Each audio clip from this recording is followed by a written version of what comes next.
6. 겨울 초입에 마리아 공작 영해가 모스크바에 왔다. 그녀는 시중에 떠도는 소문을 통해 로스토프가의 처지와 사람들이 말하는 것처럼 아들이 어머니를 위해 자신을 희생하고 있다는 사실을 알았다. 그 사람이라면 분명히 그렇게 할 거라 예상했어. 마리아 공작 영해는 그에 대한 자신의 사랑을 기쁘게 확신하며 혼자 말을 했다. 자신과 로스토프 일가의 거의 친척과도 같은 친밀한 관계를 떠올리면서 그녀는 그들에게 가는 것이 자신의 의무라고 생각했다. 하지만 보로네시에서의 자신과 니콜라이와의 관계를 떠올리자 방문이 두려워졌다. 가기 싫은 마음을 힘들게 억누르고 나서 모스크바에 도착하고 몇 주 후 로스토프가를 방문했다. 니콜라이가 가장 먼저 그녀를 맞이했는데 백작 부인의 방으로 가려면 그의 방을 지나야 했기 때문이었다.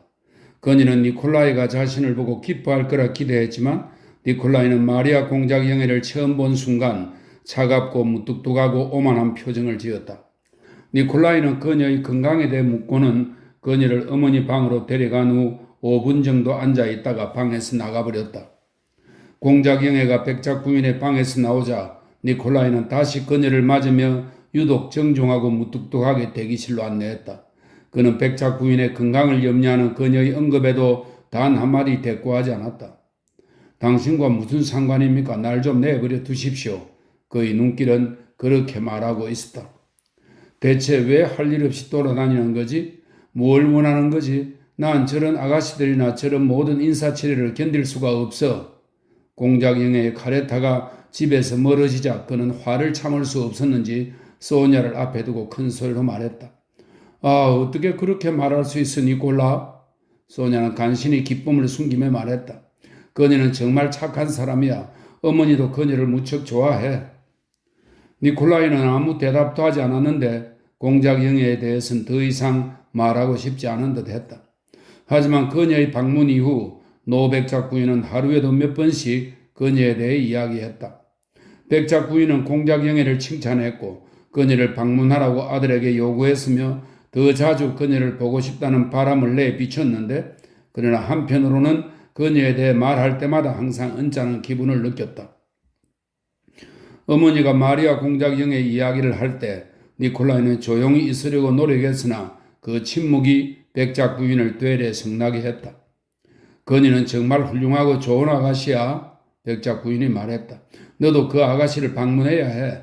어쨌든 너도 누군가를 만나야 하고 안 그러면 우리와 함께 있느라 지루할 거야. 하지만 그러고 싶지 않아요, 어머니. 예전에는 만나고 싶다고 말하더니 지금은 그러고 싶지 않다는 거니? 얘야, 정말 난 이해가 안 되는구나. 지루해 하다가 갑자기 아무도 만나길 원치 않으니 말이다. 저는 지루하다고 말한 적 없어요. 그녀를 보고 싶지도 않다고 말한 사람이 바로 너잖아. 그녀는 정말 훌륭한 아가씨이고 너도 그녀를 마음에 들어 했는데 이제 와서 갑자기 이런저런 이유를 대는구나. 다들 나에게 무언가 숨기고 있어. 전혀 그렇지 않아요, 어머니. 내가 무언가 불쾌한 일이라도 해달라고 너에게 부탁한 것도 아니고 난 그녀가 방문했으니 너도 방문하라고 부탁하는 거잖니. 예의상 그래야 할 것 같아서. 난 너에게 부탁했으니 너가 어미에게 숨기는 비밀이 있다면 나도 이제 더 이상 참견하지 않으마. 네, 갈게요. 어머니가 원하신다면.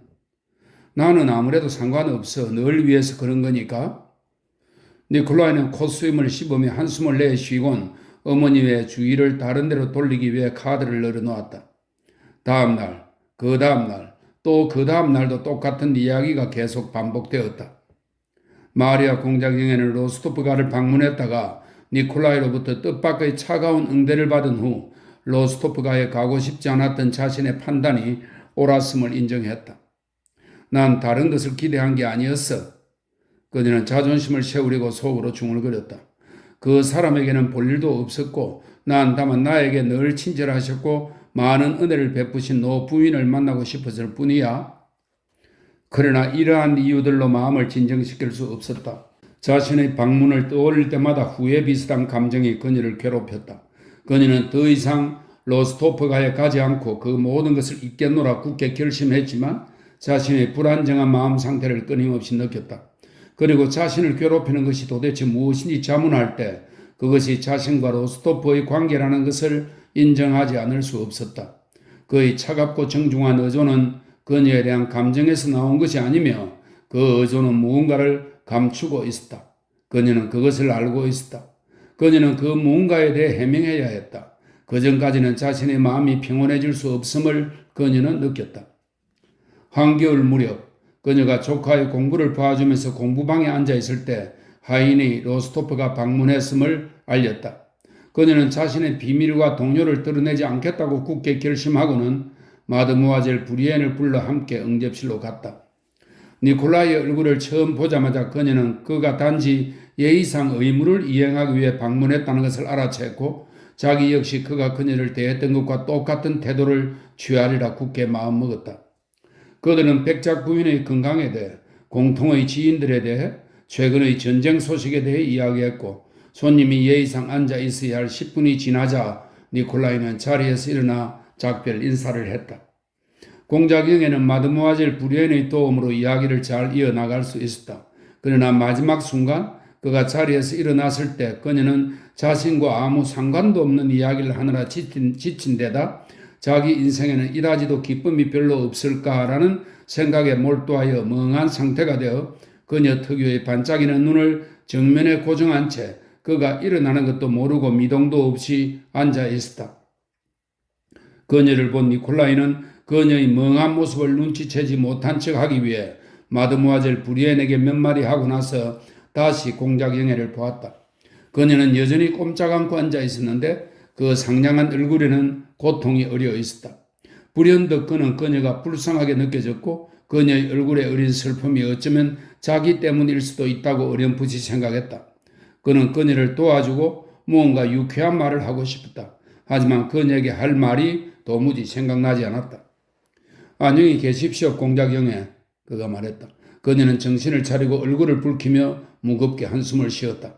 아, 죄송해요. 그녀는 마치 잠에서 깬 듯 말했다. 벌써 가시려고요?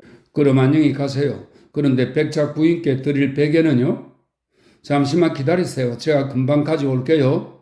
마드모아젤 브리엔이 말하고 방에서 나갔다. 두 사람은 이따금 서로를 바라보며 침묵을 지켰다. 저기요, 공장령에. 마침내 니콜라이가 슬픈 미소를 지으며 말했다. 얼마 전 일인 것 같은데요. 우리가 보구차로부에서 처음 만난 후로 정말 많은 시간이 흘렀네요. 그때는 우리 모두 참 불행하게 생각되었죠. 시간을 되돌릴 수만 있다면 아무리 귀중한 것이라도 주겠어요. 물론 돌이킬 수는 없지만요. 공작영애가 반짝이는 눈으로 그의 눈을 뚫어지게 쳐다보았다. 그녀는 마치 자신을 향한 그의 감정을 설명해 줄 그 말의 은밀한 의미를 이해하려고 애쓰는 듯 했다. 네, 그래요. 그녀가 말했다. 하지만 당신은 과거에 대해 조금도 아쉬워할 필요가 없어요, 백작.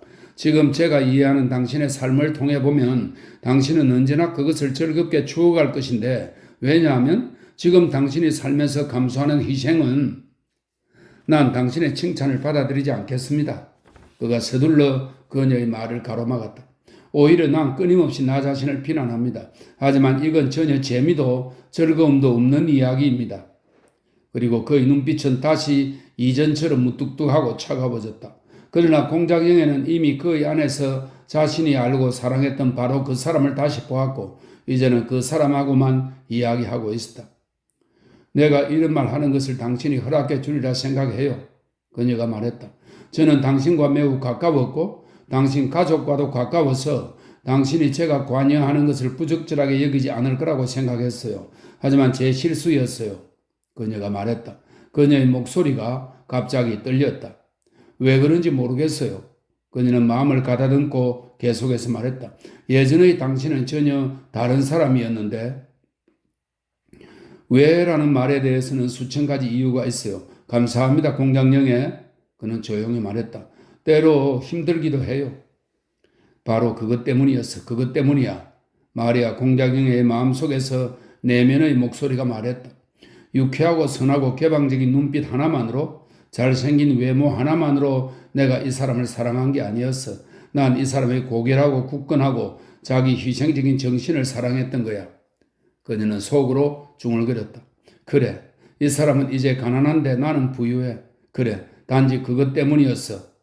그녀는 예전에 상냥했던 그를 떠올리고 동시에 자신의 눈앞에 있는 그의 선하면서 슬픈 얼굴을 바라보며 그가 냉정해진 이유를 깨달았다. 왜죠, 백자? 왜 그런데요? 갑자기 그녀가 그에게 다가서며 자기도 모르게 소리 지르듯 말했다. 왠지 말해줄래요? 당신은 말해야 해요. 하지만 그는 침묵했다. 백자, 난 당신이 왜 이러는지 모르겠어요. 그녀는 말을 이어나갔다. 하지만 난 괴로워요. 난 솔직히 털어놓을게요. 당신은 나에게서 예전의 우정을 빼앗으려 해요. 그 때문에 난 아파요. 그녀의 눈과 목소리에 눈물이 묻어나왔다. 지금껏 살아오면서 행복해 본 적이 너무 적어서 그 무엇이든 상실하면 마음이 괴로워요. 용서하세요. 안녕히 가세요. 그녀는 갑자기 울음을 터뜨리더니 방에서 나갔다. 공작영애, 잠깐만요. 제발. 그는 그녀를 멈춰 세우리고 소리쳤다. 공작영애. 그녀가 돌아보았다. 몇 초 동안 그들은 말없이 서로의 눈을 응시했고 그러자 멀고 불가능해 보이던 것이 갑자기 가깝고 가능하고 불가피한 것이 되었다. 7. 1814년 가을에 니콜라이는 마리아 공작영애와 결혼하여 아내, 어머니 소냐와 함께 리시의 고리로 거처를 옮겼다. 3년 만에 그는 아내의 영지를 팔지 않고도 남은 빚을 갚았고 사촌 누이의 사망 후 그녀로부터 약간의 유산을 상속받아 피에르에게 빌린 돈도 갚았다. 그리고 다시 3년이 흐른 1820년 무렵 니콜라이는 재정 문제를 잘 처리하여 리시의 고리 부근의 작은 영지를 구입하고 그가 염원했던 아버지의 소유였던 오트라드 노예를 대사하기 위해 교섭 중이었다. 자신에게 필요해서 영지 경영을 시작한 그는 곧 그 일에 빠져들어 영지 경영은 그가 사랑하는 그의 유일한 일이 되었다. 소박한 영주였던 니콜라이는 새로운 문물, 특히 당시 유행하던 영국식 문물을 좋아하지 않았고 영지 경영에 대한 이론서들을 비웃었다. 또한 공장과 고가의 제조품과 비싼 작물의 파종을 좋아하지 않았으며 영지 경영의 어떤 한 부분에만 따로 몰두하지도 않았다. 그의 눈앞에는 언제나 영지의 개별적인 부분이 아니라 전체로서의 영지 하나만 있었다.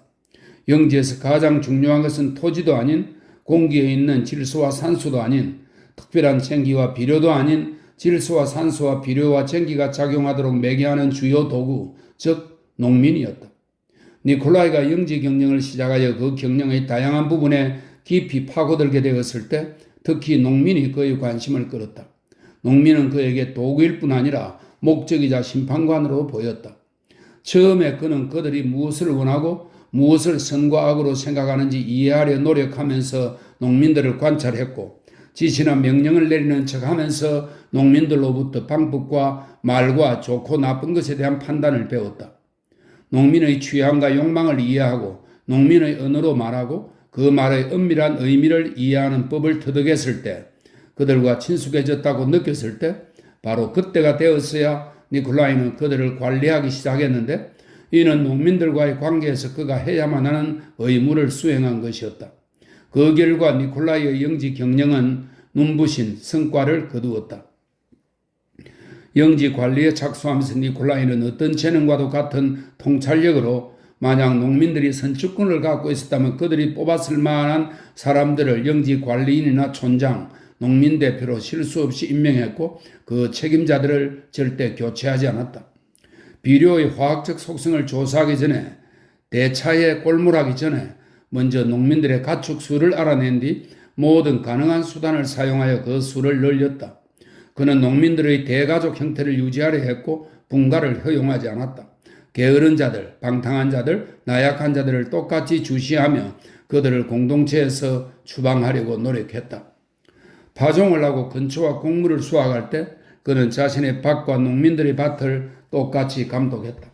덕분에 니콜라이처럼 파종과 수확을 그렇게 일찍 끝내고 그렇게 많은 소득을 낸 지주는 드물었다. 니콜라이는 집안 하인을 상대하는 걸 좋아하지 않았고 그들을 식객이라 불렀는데 사람들은 그가 이들을 방치해 버려두게 만든다고 말들 했다. 하인에게 어떤 지시를 내려야 할 때, 특히 처벌이 필요할 때 항상 망설이며 사람들에게 조언을 구했지만 농민 대신 하인을 병사로 보낼 때에는 조금도 망설이지 않았다. 또 농민에 관해 지시를 내릴 때는 그 어떤 의심도 품지 않았다. 그가 어떤 지시를 내리든 한 명 혹은 몇 명 빼고 다들 그에 찬성했는데 그 역시 이를 알고 있었다.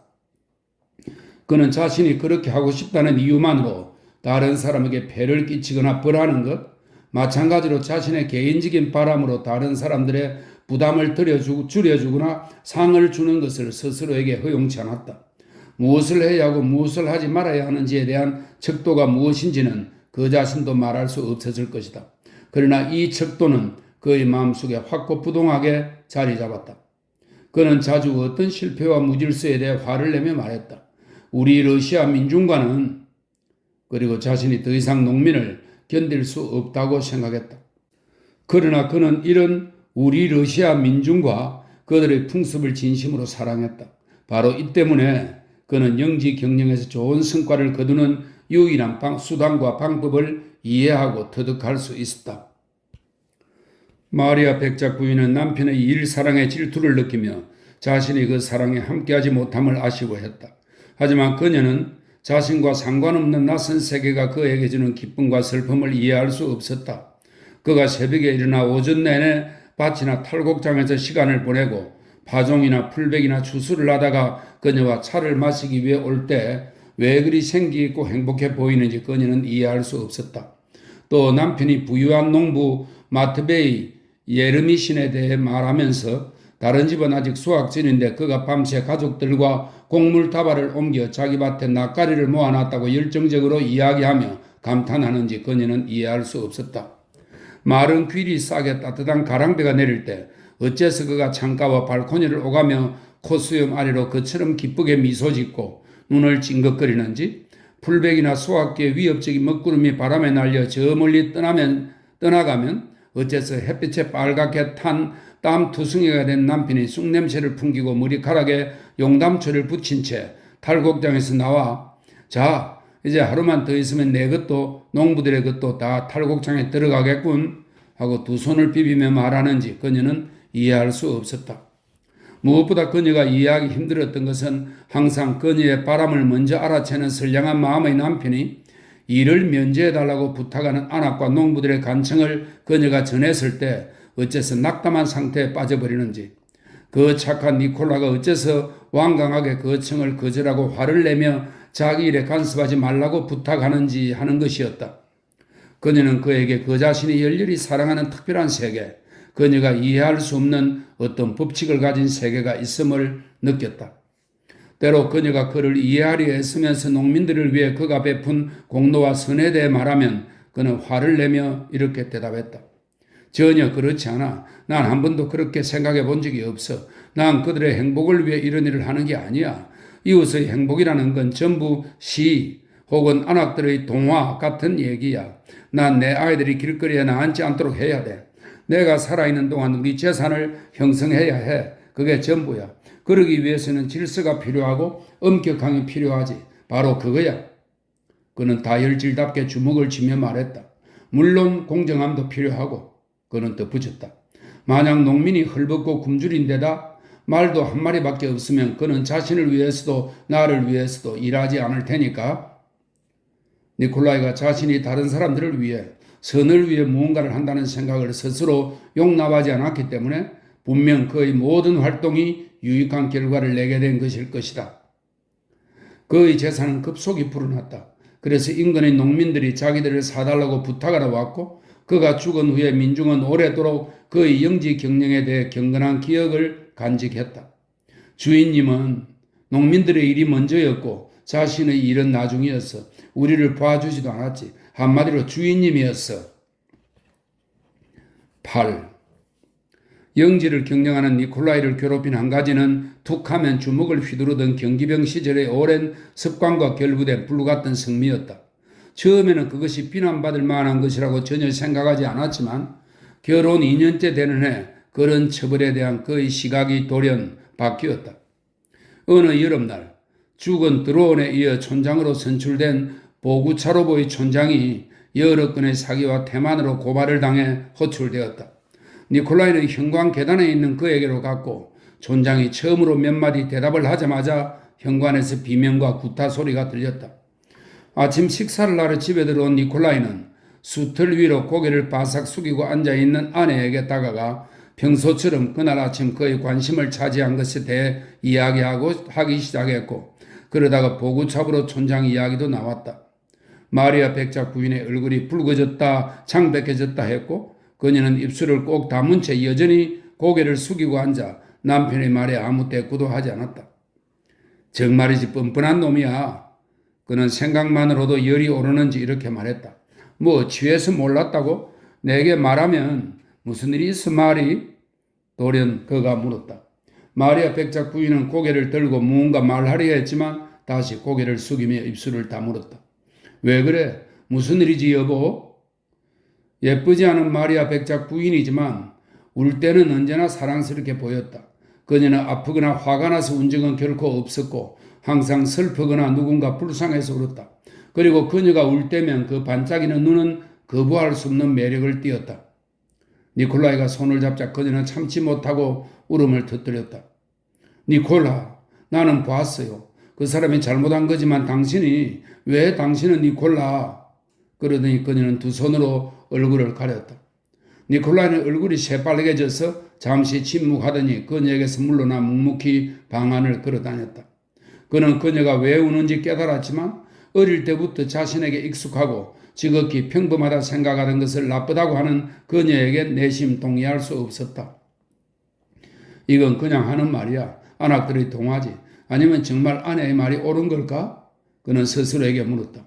혼자 그 문제를 해결하지 못했기 때문에 그는 다시 그녀의 고통스러우면서도 사랑스러운 얼굴을 보았고, 그러다 갑자기 그녀가 옳았으며 자신은 오랫동안 스스로에게 죄짓고 있음을 깨달았다. 마리, 그는 그녀에게 다가가며 나직이 말했다. 이런 일은 더 이상 없을 거야. 당신에게 약속할게. 절대 없을 거야. 마치 용서를 구하는 소년처럼 그는 떨리는 목소리로 반복하여 말했다. 백작 부인의 눈에서 더 많은 눈물이 흘렀다. 그녀는 남편의 손을 잡고 입을 맞추었다. 니콜라, 카메오는 언제 깨뜨렸어요? 그녀가 화제를 돌리려는 듯 라오콘 머리가 새겨진 보석 반지를 낀 그의 손을 찬찬히 보며 말했다. 오늘 전부 그때 마리 그 일을 떠올리게 하지 말아줘. 그는 다시 얼굴을 붉혔다. 내 명예를 걸고 앞으로 이런 일은 다시 없을 거라 약속할게. 이것이 오늘 일에 대한 영원한 기억이 될 거야. 그는 깨진 보석 반지를 가리키며 말했다. 그 후 촌장들이나 관리인들과 이야기하면서 피가 얼굴에 몰리고 주먹이 불끈 쥐어질 때마다 니콜라이는 손가락에 깨진 반지를 빙빙 돌리며 그를 격노하게 만든 사람들 앞에서 눈을 내리깔았다. 그러나 1년에 2번은 자제력을 잃었고 그럴 때면 아내에게 가서 고백하고 이런 일은 이번이 마지막이라고 또다시 맹세했다. 마리, 당신은 분명 날 경멸하겠지? 그가 말했다. 난 그래도 마땅해. 차라리 당신이 피해요. 못 참겠다 싶으면 얼른 피해요. 마리아 백작 부인은 남편을 위로하려 애쓰며 서글프게 말했다. 현의 귀족 사회에서 니콜라이는 존경을 받았을지언정 사랑을 받지는 못했다. 귀족들의 관심사는 니콜라이의 흥미를 끌지 못했다. 이 때문에 어떤 이들은 그를 거만하다고, 다른 이들은 어리석다고 생각했다. 봄에 파종을 하고 수확까지 하는 여름 내내 그는 모든 시간을 영지 경영에 바쳤다. 가을에는 농사를 지을 때와 똑같이 업무적인 진지한 태도로 사냥에 필요한 것들을 가지고 떠나 한 달이고 두 달이고 사냥에 열중했다. 겨울에는 다른 마을을 방문하기도 하고 독서를 하기도 했다. 그가 읽는 책은 주로 매년 일정 금액만큼 주문하는 역사서였다. 자신의 말 맞다나 그는 스스로를 위한 꽤 괜찮은 서고를 만들면서 구입한 책은 전부 읽는다는 규칙을 세웠다. 그는 서재에 앉아 의미심장한 표정으로 이 책들을 읽곤 했다. 처음엔 의무로 생각하던 독서가 나중에는 습관적인 일과가 되었고 특별한 만족감과 함께 자신이 진지한 일을 한다는 의식을 그에게 주었다. 겨울에는 일 때문에 출장 가는 것을 제외하면 대부분의 시간을 가족과 함께 집에서 보내며 어머니와 아이들의 사소한 관계에 끼어들기도 했다. 그는 아내와 점점 더 가까워졌고 그녀에게서 날마다 새로운 정신적 보물을 발견했다. 니콜라이가 결혼한 후에도 소냐는 그의 집에서 살았다. 결혼 전 니콜라이는 자책과 동시에 그녀를 칭찬하며 약혼녀에게 자신과 소냐 사이에 있었던 일을 전부 이야기했다. 그러고는 마리아 공작 영애에게 사촌 누이를 다정하고 친절하게 대해달라고 부탁했다. 마리아 백작 부인은 남편의 잘못에 충분히 공감했고 그녀 역시 소냐에게 죄책감을 느꼈다. 자신의 재산이 니콜라이의 선택에 영향을 미쳤다고 생각했기 때문에 그 어떤 것에서도 소냐를 비난할 수 없었다. 그리고 자기 역시 소냐를 좋아하길 바랐지만 소냐를 사랑할 수 없었을 뿐더러 종종 마음속에서 적대감을 느꼈고 그 감정을 억제할 수 없었다. 그 있잖아, 나타샤가 말했다. 넌 복음서를 많이 읽었잖아? 거기에 소냐에게 들어맞는 부분이 하나 있어. 뭔데? 마리아 백작 부인이 놀라서 물었다. 있는 사람은 더 받아 넉넉해지고 없는 사람은 있는 것마저 빼앗길 것이다. 기억나? 소냐는 없는 사람이야. 왜 그러냐고? 난 잘 모르지만 어쩌면 소냐에게 이기심이 없어서일 수도 있지. 난 모르겠어. 하지만 소냐는 빼앗기는 사람이고 모든 것을 빼앗겼어. 때로 그 애가 너무 안 됐어. 예전에 난 니콜라가 그 애와 결혼하기를 무척 바랐지만 그렇게 안 되리라는 걸 항상 예감했던 것 같다. 그 애는 헛꽃이야. 딸기에 있는 꽃 같은 거 알지? 가끔 난 그 애가 불쌍하지만 이따금 소냐는 우리가 느끼듯 그렇게 느끼지 않는다는 생각이 들어. 마리아 백작 부인은 나타샤에게 복음서의 구절은 다르게 이해해야 한다고 설명했으나 소냐를 보면서 나타샤의 말에 동의했다. 실제로 소냐는 자신의 처지를 괴로워하지 않고 헛꽃이라는 자신에 대한 규정을 온전히 받아들이는 듯 보였다. 그녀는 사람들이라기보다 가족 전체를 소중히 여기는 듯 했다. 고양이처럼 사람이 아닌 집에 애착을 갖는 듯 보였다. 그녀는 노백작 부인을 돌보고 아이들을 기유하며 응석을 받아주고 그녀가 잘하는 작은 헌신을 쏟을 준비가 되어 있었지만 사람들은 무의식 중에 그 모든 것에 미약하게 감사할 따름이었다. 리시의 고리의 대저택은 새로 재건되었으나 고인이 된 공작의 생전과 같지는 않았다. 궁핍한 시기에 건축되기 시작한 건물들은 소박함 그 이하였다. 오래된 석조 기초 위에 들어선 목조주택은 내부만 회반죽이 칠해져 있었다. 칠하지 않은 마루가 있는 크고 넓은 홀 안에는 영지 소속 목수들이 영지의 자작나무로 만든 매우 단순하고 딱딱한 소파와 안락의자와 테이블과 의자가 놓여 있었다. 집에는 몇 개의 하인용 방들과 손님용 별채가 있었다. 때로 로스토프가와 볼콘스키가의 친척들이 말 16마리와 수십 명의 하인들을 이끌고 온 가족이 함께 리시의 고리에 와서 몇 달 동안 지내곤 했다.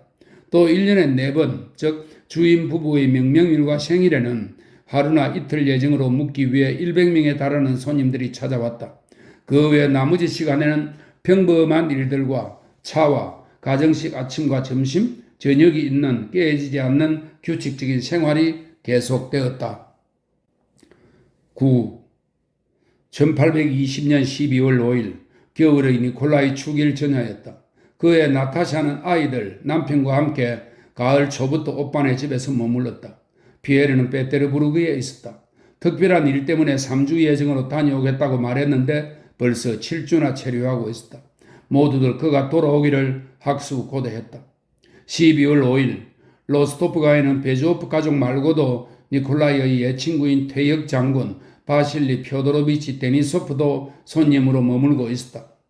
6일은 손님들이 모이는 축일이므로 베시메트 대신 프로코트를 입고 코가 뾰족한 부츠를 신고 자신이 건축한 새 예배당에 가서 축하를 받고 손님들에게 자쿠스카를 권하고 귀족 대표 선거와 수학에 대해 이야기해야 한다는 걸 니콜라이 또한 알고 있었지만 축일 전날에는 평소처럼 보내는 것이 당연하다고 생각했다. 그래서 식사 전까지 니콜라이는 처조카의 영진 랴잔 마을의 영지 관리인이 가져온 회계장부를 검토하고 업무상의 편지 2통을 쓰고 탈곡장과 외양간과 마국간을 돌아보았다. 다음날이 수호 성인의 축일이어서 다들 술에 취할 것이라 예상하여 예방책을 마련하고 식사 시간 무렵에 집으로 돌아왔지만 아내와 얼굴을 마주보고 이야기를 나눌 틈도 없이 20인분의 식사가 준비된 긴 테이블 앞에 앉았다. 테이블 주위에는 어머니의 곁을 지키는 노파 벨로바, 아내, 세 아이들, 남자 가정교사, 여자 가정교사, 조카와 그의 남자 가정교사, 소냐, 데니소프, 나타샤, 그녀의 세 아이들과 여자 가정교사, 고인이 된 공작의 건축기사로 이제 리시의 고리에서 조용히 여생을 보내고 있는 미하일 이바니치 노인까지 집안 사람들 모두가 모여 있었다. 마리아 백작 부인은 테이블 맞은편 끝에 앉아 있었다. 자기 자리에 앉자마자 냅킨을 치우고 앞에 놓인 컵과 술잔의 위치를 재빨리 바꾸는 남편의 모습을 본 백작 부인은 그의 기분이 좋지 않음을 눈치챘는데 그런 일은 종종 있는 것으로 특히 수프를 들기 전이나 농사일을 하다 곧바로 식사하러 올 때가 그랬다. 마리아 백작 부인은 남편의 이런 기분을 아주 잘 알기에 자신의 기분이 좋을 때는 그가 수프를 다 먹을 때까지 조용히 기다렸다가 그와 이야기를 시작했을 때 그 자신이 아무 이유 없이 기분이 안 좋아 있었다는 사실을 인정하게 만들었다. 그러나 지금 그녀는 이런 관찰을 완전히 잊어버렸고 남편이 이유 없이 자기에게 화를 내서 괴로웠으며 스스로 불행하다고 느꼈다. 그녀는 그에게 어디에 다녀왔느냐고 물었다. 니콜라이는 대답했다. 그녀는 농장 일이 잘 되어 가고 있는지 다시 물었다. 그는 그녀의 부자연스러운 어조에 불쾌한 듯 얼굴을 찌푸리고 재빨리 대답했다. 역시 내가 착각한 게 아니야. 마리아 백작 부인은 생각했다. 그런데 그이는 왜 나에게 화를 내지? 마리아 백작 부인은 그가 대답하는 어조에서 자신을 향한 적의와 더 이상 말하고 싶지 않다는 바람을 읽었다. 그녀는 자신의 말이 부자연스럽다고 느꼈지만 몇 마디 더 묻지 않고는 견딜 수 없었다. 식사 중의 대화는 데니소프 덕분에 다른 사람들이 참여하면서 활기를 띠었고 마리아 백작 부인도 남편과 이야기를 나누지 않았다. 사람들이 테이블에서 떠나 노백작 부인에게 감사를 전하러 갔을 때 마리아 백작 부인은 남편에게 입을 맞추고 한 손을 내민 채 자기에게 화내는 이유를 물었다. 당신은 항상 이상한 생각을 하는군. 화를 내겠다는 생각도 하지 않았는데 그가 말했다. 그러나 항상이라는 말은 마리아 백작 부인에게 이런 대답으로 들렸다. 그래, 화가 나서 말하고 싶지 않아. 니콜라이는 아내와 매우 화목하게 지냈기 때문에 둘을 질투하여 그들의 불화를 바라던 소냐와 노백작 부인조차 비난거리를 찾지 못할 정도였다. 하지만 그들 사이에도 적의를 느끼는 순간이 있었다. 이따금 굉장히 행복한 시기를 보내고 나면 갑자기 고독과 적대감이 그들을 덮치곤 했는데 그러한 감정은 특히 마리아 백작 부인이 임신 중일 때 가장 자주 나타났다. 지금 그녀는 그 시기에 있었다. 그럼 신사숙녀 여러분, 니콜라이가 큰 소리로 쾌활하게 말했다. 마리아 공작경에는 자신을 모욕하기 위해 그가 일부러 그런다고 생각했다. 나는 6시부터 계속 서 있었습니다. 내일도 고생해야 하니 오늘은 쉬러 가야겠습니다. 그리고 마리아 백작 부인에게 더 이상 아무 말도 하지 않고 소파가 있는 작은 방으로 가서 소파에 누웠다. 언제나 이렇단 말이야? 마리아 백작 부인은 생각했다. 모든 사람들과 이야기를 하면서 나에게만 말을 하지 않아. 알아. 그가 날 싫어하는 걸 알아. 특히 이러한 상태에서는 그녀는 자신의 부른 배를 쳐다보고 거울 속 자신의 모습을 다른 때보다 눈이 커 보이는 누렇고 창백한 여인 얼굴을 바라보았다. 그러자 모든 것이 불쾌하게 느껴졌다. 데니소프의 고함과 큰 웃음소리도 나타샤의 이야기도 특히 소냐의 힐끔거리는 빠른 시선도 불쾌했다. 소냐는 언제나 마리아 백작 부인의 화를 내기 위해 선택하는 첫 번째 핑계거리였다. 마리아 백작 부인은 손님들과 잠시 앉아 있었지만 그들이 무슨 말을 하는지 전혀 이해할 수 없어서 조용히 물러나와 아이들 방으로 갔다. 아이들은 의자에 올라타 모스크바로 가는 놀이를 하고 있었는데 같이 가자고 그녀를 초대했다. 그녀는 의자에 앉아 잠시 아이들과 놀아주었지만 남편과 그의 이유 없는 짜증이 쉬지 않고 그녀를 괴롭혔다. 그녀는 일어나 소파가 있는 작은 방을 향해 뒤꿈치를 들고 힘겹게 걸어갔다. 어쩌면 아직 안 자고 있을지도 몰라. 이야기를 해봐야겠어. 그녀는 속으로 중얼거렸다.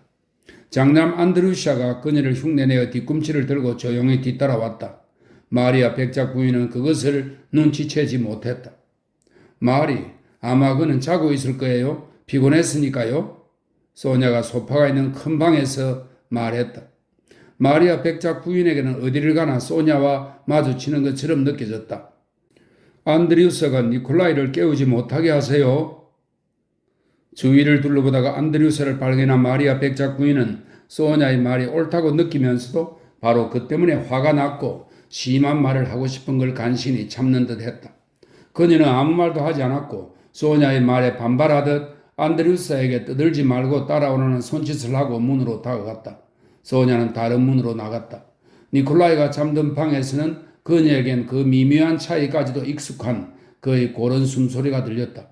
그녀는 그 숨소리를 들으며 그가 자는 동안 고요한 밤의 정적 속에서 그녀가 꽤 자주 오랫동안 바라보았던 그 얼굴을, 그의 매끈하고 아름다운 이마와 콧수염과 얼굴 전체를 보았다. 니콜라이가 갑자기 몸을 뒤척이며 소리를 냈다. 그 순간 안드리우사가 문 뒤에서 소리쳤다. 아빠, 엄마가 여기 있어요. 깜짝 놀라 창백해진 마리아 백작 부인은 아들에게 신호를 보냈다. 아이는 입을 다물었고 마리아 백작 부인에게 무섭게 느껴지는 침묵이 1분쯤 흘렀다.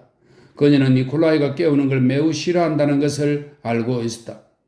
갑자기 문 뒤에서 다시 끙끙거리는 신음소리와 뒤척이는 소리에 이어 니콜라이의 불만에 찬 목소리가 들렸다. 잠시도 쉬게 하질 않는군. 마리, 당신이야? 왜 아이를 여기로 데려온 거야? 그냥 살펴보려고 왔어요. 못 봤어요. 미안해요. 니콜라이는 기침을 하고 입을 다물었다. 마리아 백작 부인은 문에서 물러나 아들을 아이들 방으로 데려갔다.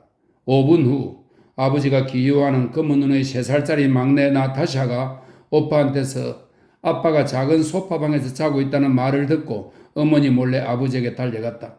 검은 눈의 아이는 대담하게 문 여는 소리를 내면서 자꾸 오동통한 발로 힘차게 소파로 다가가 등을 돌리고 자는 아버지를 보고는 뒤꿈치를 들고 서서 머리를 괴한 아버지의 손에 입을 맞추었다. 니콜라이가 감동의 미소를 지으며 돌아보았다. 나타샤, 나타샤. 문 뒤에서 백작 부인이 놀라 소곤대는 소리가 들렸다. 아빠는 자고 싶어 해. 아니에요, 엄마. 아빠는 자고 싶어 하지 않아요.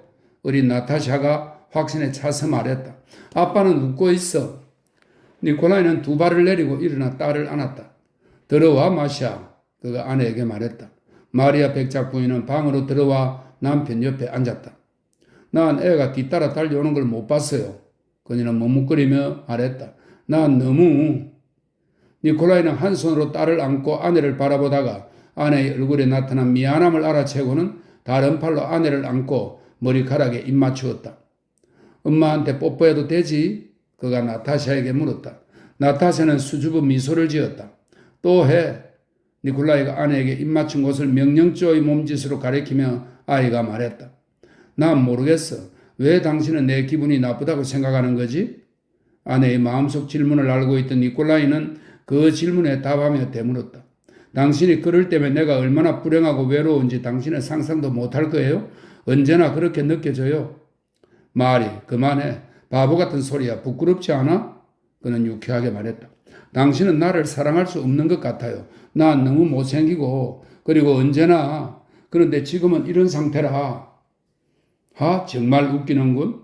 예뻐서 좋은 게 아니라 좋아서 예쁜 거야. 예뻐서 사랑받는 여자는 말비나 같은 여자들 뿐이야.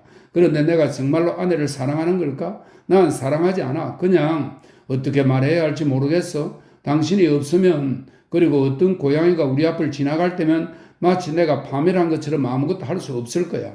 그럼 난 나의 손가락을 사랑할까? 난 사랑하지 않아. 하지만 이 손가락을 자르면 아니 그게 아니에요.